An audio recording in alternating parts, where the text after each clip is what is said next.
Partie 14. Le sujet d'aujourd'hui sera préparé par l'école de conduite Canadian Open Road et présenté par l'instructeur de conduite Senai Tesfaye, le no-zone autour des grands véhicules. Dans ce chapitre, les grands camions ont de grands angles morts et pour rester en sécurité, vous devriez les éviter. Le no-zone fait référence aux zones d'angle mort autour des grands camions où les collisions sont plus susceptibles de se produire. Les camions ont de profonds angles morts à l'arrière. Un conducteur de camion ne peut pas vous voir si vous êtes dans ce no-zone, surtout si vous êtes collé à son pare-choc. Si vous ne pouvez pas voir les rétroviseurs du camion, le conducteur ne peut pas vous voir.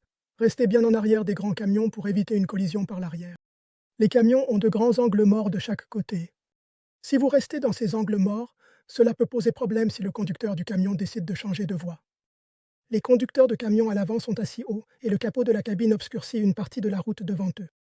Lorsque vous dépassez un grand camion, assurez-vous de pouvoir voir l'ensemble de la cabine du camion dans votre rétroviseur avant de vous engager devant. Lorsque des véhicules se rabattent trop tôt, puis ralentissent brusquement, les conducteurs de camions sont contraints de réagir avec peu de temps ou d'espace. Reculer. Ne jamais dépasser de près un camion qui se prépare à reculer ou qui est en train de reculer. La plupart des remorques mesurent 2 mètres de large et cachent complètement les objets derrière elles. Virage large. Les conducteurs de camions doivent parfois virer largement vers la gauche pour effectuer des virages. Un virage à droite. Ils ne peuvent pas voir les voitures directement derrière ou à côté d'eux. Si vous vous glissez entre le camion et le trottoir de droite, vous pourriez provoquer une collision.